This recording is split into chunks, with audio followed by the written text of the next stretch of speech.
Assalamualaikum warahmatullahi wabarakatuh. Halo, selamat datang di video presentasi kami mengenai DOS dan DDoS. Hari ini kita akan mempelajari apa itu serangan DOS dan DDoS, bagaimana cara kerjanya, dampaknya, dan cara mencegah serta mengatasinya. Saya di sini bersama dengan rekan-rekan saya. Perkenalkan, saya Bayu Malik Ibrahim. Saya Lutfi Adi Septian. Saya Niken Cynthia Ramaningrum. Marilah kita mulai presentasi video ini. Apa itu serangan DOS? Denial of service atau serangan DOS adalah jenis serangan cyber yang bertujuan untuk membuat layanan, server, atau jaringan tidak bisa diakses oleh pengguna yang sah. Ini dilakukan dengan cara membanjiri target dengan lalu lintas atau permintaan yang berlebihan, sehingga menyebabkan overload dan layanan menjadi tidak berfungsi. Serangan ini bisa sangat merusak, terutama jika layanan yang diserang adalah layanan kritis yang dibutuhkan oleh banyak pengguna.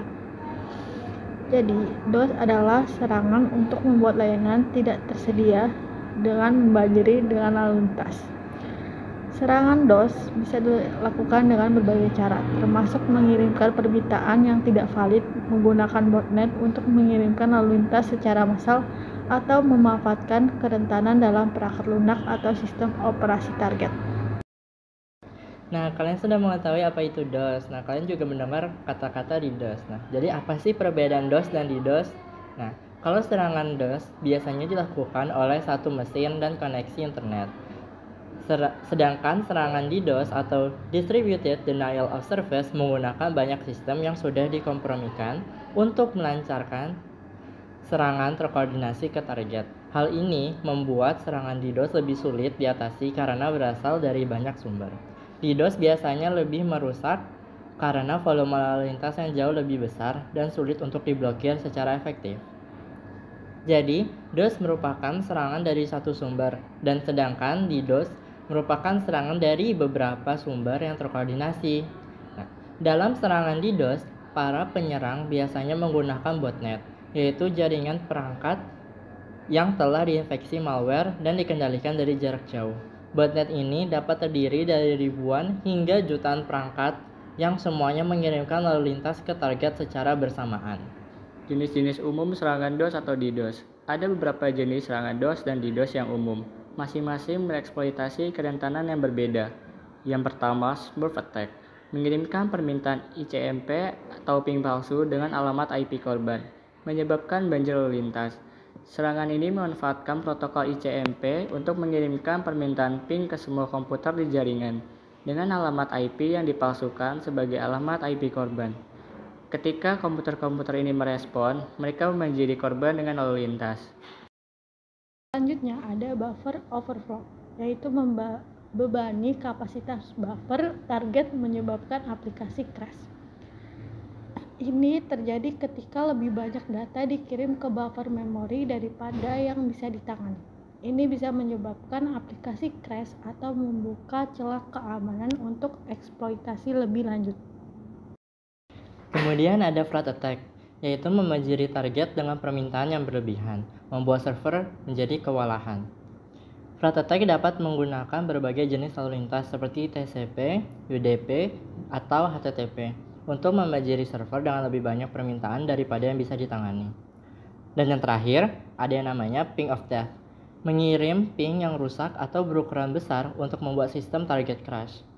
Ping of Death memanfaatkan kelemahan dalam cara perangkat menangani paket ICMP yang terlalu besar, yang dapat menyebabkan crash atau sistem restart. Penyebab terjadinya serangan DOS.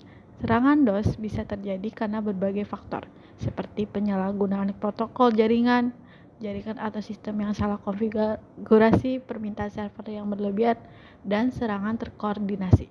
Penting bagi administrator jaringan untuk memahami penyebab potensial ini agar bisa mengambil langkah-langkah pencegahan yang tepat.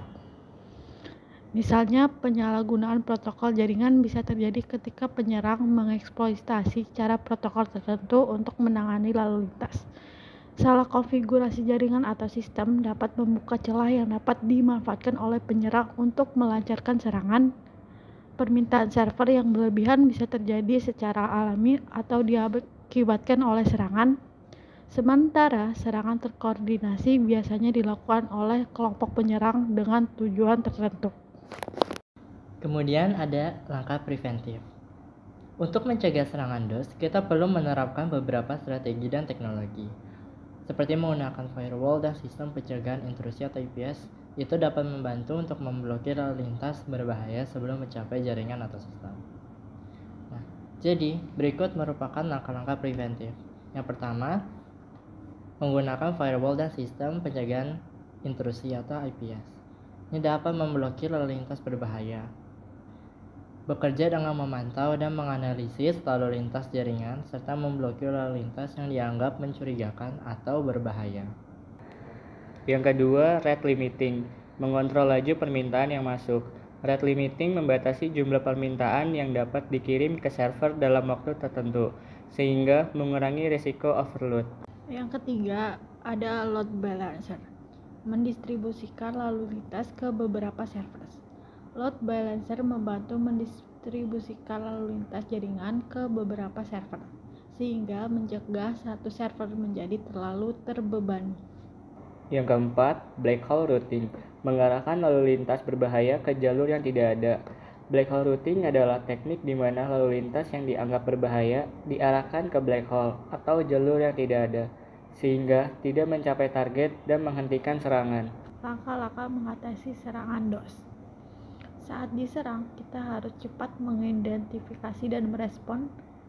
Berikut adalah beberapa strategi untuk mengatasi serangan DOS.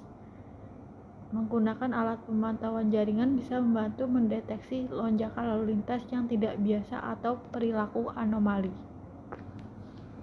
Ada beberapa cara mengatasinya. Yang pertama, yaitu identifikasi serangan dengan cepat. Gunakan alat pemantauan jaringan untuk mendeteksi lonjakan lalu lintas yang tidak biasa. Alat pemantauan jaringan seperti Intrusion Detection System atau IDS dapat memberikan notifikasi dini tentang potensi serangan, memungkinkan tim keamanan untuk mengambil tindakan lebih cepat. Kedua, ada black hole routing. Segera mengarahkan lalu lintas yang masuk ke jalur yang tidak ada untuk menghentikan serangan. Meskipun ini langkah drastis yang bisa membuat layanan sementara tidak tersedia, black hole routing bisa sangat efektif dalam menghentikan serangan besar yang tidak bisa ditangani oleh pertahanan biasa. Yang ketiga, Content Delivery Network atau CDN. Gunakan CDN untuk mendistribusikan lalu lintas dan mengurangi beban pada server utama. CDN menyebarkan lalu lintas ke banyak server di berbagai lokasi geografis, mengurangi beban pada server utama, dan meningkatkan ketahanan terhadap serangan. Yang keempat, aktifkan load balancer. Sesuaikan load balancer untuk mendistribusikan lalu lintas. Yang keempat, aktifkan load balancer. Sesuaikan load balancer untuk mendistribusikan lalu lintas secara efektif. Load balancer bisa disesuaikan untuk mendistribusikan lalu lintas lebih merata selama serangan, mengurangi risiko overload pada satu server tunggal. Contoh kasus serangan DOS dan DDoS. Mari kita lihat beberapa contoh serangan DOS dan DDoS yang terkenal. Yang pertama, serangan DOS di Estonia pada tahun 2007. Serangkaian serangan cyber oleh peretas yang tidak dikenal menyebabkan gangguan besar pada layanan pemerintah, perbankan, dan media di Estonia. Hal ini mengakibatkan layanan terganggu selama berminggu-minggu, meningkatkan kesadaran global tentang ancaman serangan cyber terhadap negara. Yang kedua, serangan DOS di GitHub pada tahun 2018. Serangan ini terjadi karena ada lalu lintas yang mencapai 1.3. Yang kedua, serangan DDoS di GitHub pada tahun 2018. Ini adalah serangan DDoS terbesar yang pernah tercatat, dengan lalu lintas puncak mencapai 1.35 Tbps, menggunakan teknik amplifikasi dengan memanfaatkan server Memcache. Ini menyebabkan GitHub mengalami downtime selama beberapa menit, namun berhasil memitigasi serangan dengan cepat menggunakan layanan mitigasi DDoS. Yang ketiga, serangan DOS di Amazon Web Service di 2020. Serangan besar-besaran yang menargetkan infrastruktur AWS menyebabkan gangguan pada banyak layanan yang tergantung pada AWS. Beberapa layanan web utama mengalami gangguan, menunjukkan kerentanan infrastruktur cloud terhadap serangan skala besar. Jadi, kesimpulannya adalah serangan DOS dan DDoS merupakan ancaman serius terhadap layanan dan infrastruktur online. Memahami serangan ini dan menerapkan strategi pencegahan serta mitigasi yang efektif sangat penting untuk menjaga ketersediaan dan keamanan layanan. Jadi, kita perlu pahami ancamannya, Terapkan langkah-langkah pencegahannya. Dan yang terakhir, siap untuk mengatasi serangan. dengan pengetahuan yang tepat dan alat yang sesuai, kita bisa lebih siap menghadapi dan mengatasi serangan DOS dan DDoS, menjaga layanan tetap berjalan, dan melindungi data serta pengguna kita. Terima kasih atas perhatiannya, dan terima kasih telah menonton video presentasi kami. Semoga video ini bermanfaat bagi kalian yang ingin mengetahui apa itu serangan DOS dan DDoS. Sekian dari kami. Wassalamualaikum warahmatullahi wabarakatuh.